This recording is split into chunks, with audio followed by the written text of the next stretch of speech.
Hatchbacks still rule the roost. Sub-4-meter SUV pretenders, well, they continue to offer great value, but it's the mid-sized crossovers that are attracting the most attention. And it isn't hard to see why. These vehicles offer tremendous space for a family of 5. They have a lot of features, so much so that they can give luxury cars a run for their money. And then they offer a good mix of performance and efficiency.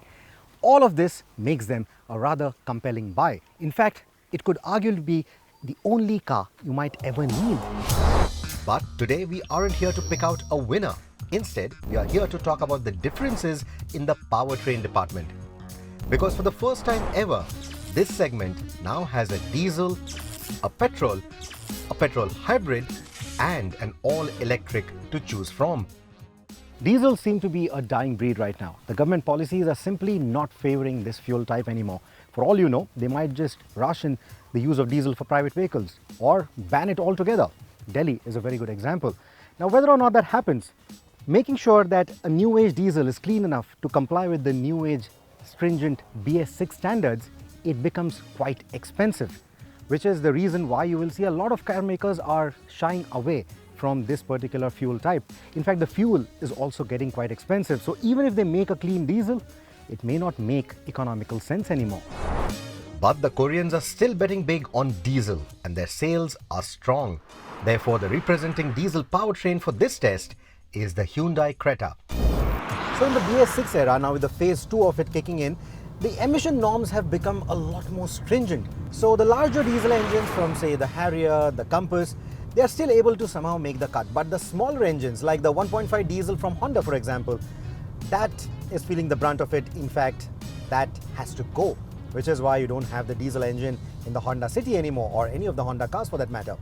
But the 1.5 diesel from the Koreans in the Creta or in the Kia Seltos, that is still able to make the cut. Plus, these two cars have the volumes, so they can still make the changes that are necessary to make this diesel engine compliant for the phase 2 norms and still make some economic sense out of it.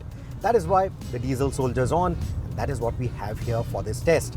So this 1.5 diesel that does duty in the Creta is not just clean enough for the BS6 phase 2 standards, but also continues to remain one of the punchiest 1.5 litre diesels around. It's also extremely refined. Of course, in this company of petrols and electrified vehicles, it does feel a bit noisy and coarse, but for a diesel by itself, it's superbly refined. It continues to offer excellent economy. And if your driving trend includes a lot of extra urban or highway runs, the diesel could still make a lot of sense for you. Its running costs may be slightly higher than a hybrid and not even in the same pin code as an electric, but the Creta diesel still has an advantage with its outright range and high torque delivery. Add to it excellent gearbox options, like the manual here has slick throws. If you go with the automatic, it's nice and telepathic, it's quick as well. So those gearbox options combined with a supple ride, taut handling dynamics around winding roads like these, combine all of that and you have a car that feels premium, whether you're driving it in the city, out on the highway, or even around the twisties. The Creta, like the Kia Seltos, comes loaded to the gills with new age creature comforts and features like ventilated seats, branded audio and connected tech with over-the-air updates. The Creta has one of the roomiest cabins too, while providing a large boot space that pips the Hyryder and the Taigun. The other diesel options you could consider in this price bracket are the Kia Seltos, which has similar credentials to the Creta, or the MG Hector and the Tata Harrier, but they aren't as efficient.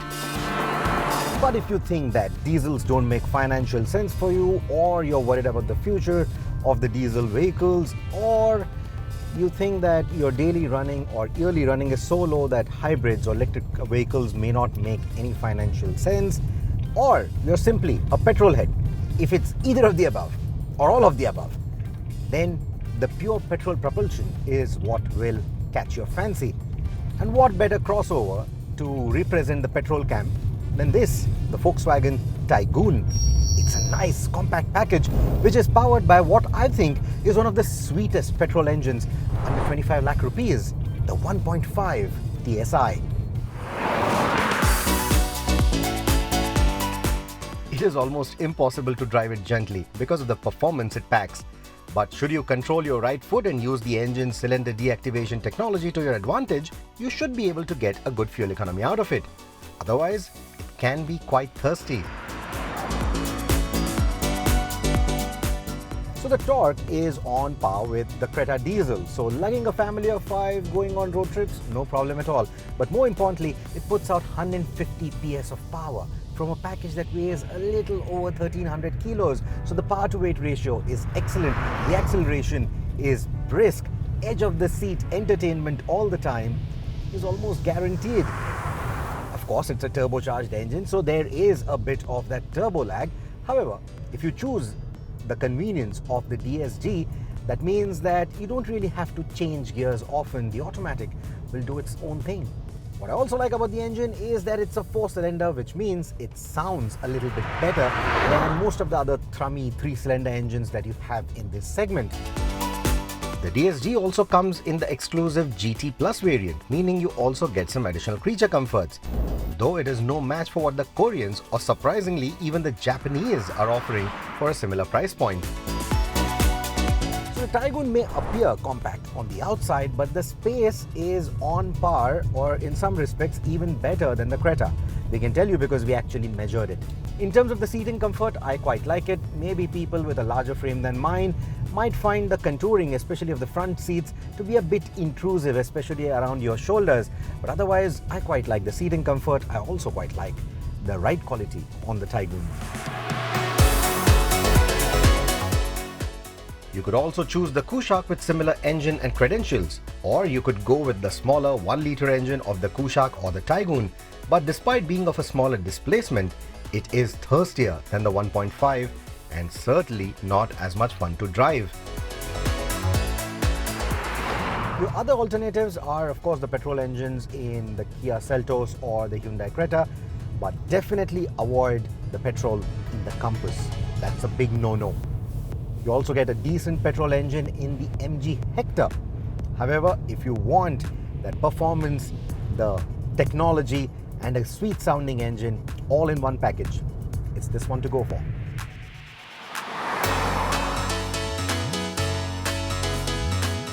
For the 1.5 TSI from Volkswagen, I just can't stop talking about it, right? It will ensure that if you are even this bit of a driving enthusiast, it will always plaster a smile on your face. But don't shun the electrics. With their instantaneous torque and the subsequent acceleration that they provide, it's something that you need to experience. It's something that is addictive even in this class. In fact, this car will always ensure that it still gives you more laughs than something like the Nexon EV. This is where the fun of the electrics actually begins and just gets better and better as you climb up the ladder.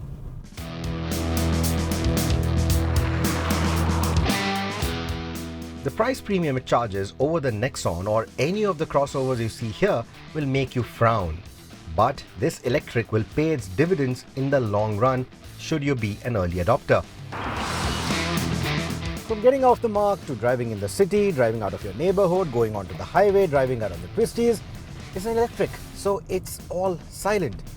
Now, of course, the rest of the competition in this particular segment, apart from, say, the slightly nice or sweet soundtrack of the 1.5 TSI in the Volkswagen, there's no other engine that really sounds very good. They don't really make any beautiful sounds or evocative sounds. So the lack of mechanical sounds on the ZS EV shouldn't really leave much room for complaint. If anything, this silent powertrain is actually nice. People around you will actually appreciate it. And apart from that appreciation, the best-in-class power and the lowest running cost is something that you will appreciate. So it seems like the ZS EV is making all the right noises. And being an MG, it is high on features and creature comforts too. It also has the largest boot of this test. So even short road trips to outskirts like these are doable as long as the roads are good, because the ride quality is pretty firm. But short is the keyword for your road trips here, because as per our tests, a 300 odd kilometer range at best is what the ZS EV might give you. So if you're going to have to travel longer than that, if you frequent the highways often, if you shuttle between cities often, then at least in this particular price bracket, the electric powertrain is not for you.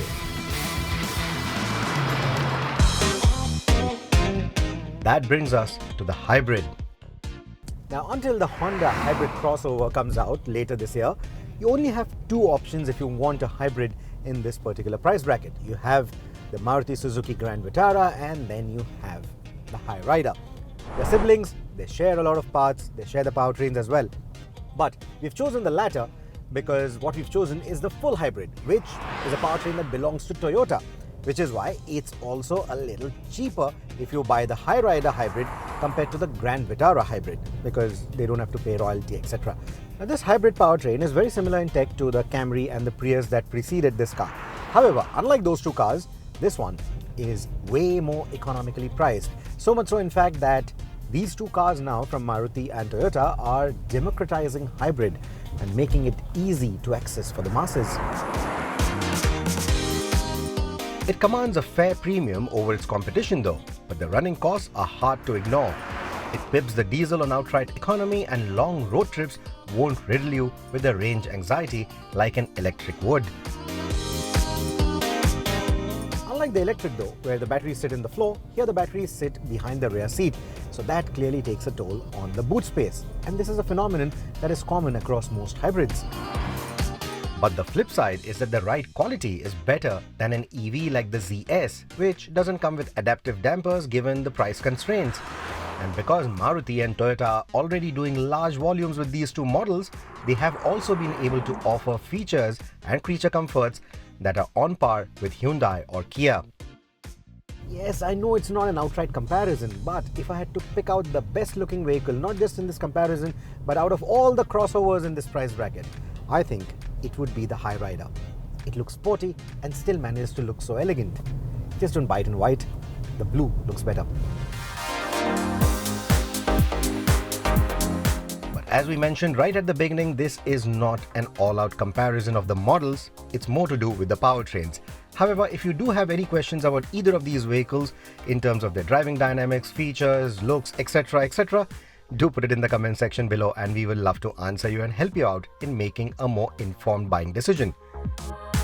Let us crunch the numbers now and see which of these cars or powertrains will make the most economic sense for you. We have driven these vehicles on a real-world driving cycle which includes 75% city and 25% highway use, and all the prices for the fuel, electricity and the vehicles are referenced in Mumbai in February 2023. We have not included the service costs for the sake of consistency, as these may differ as per your driving style or conditions. As you can see, the diesel car isn't the most fuel efficient anymore, as the hybrid and the pure electric vehicles overshadow it by a huge margin.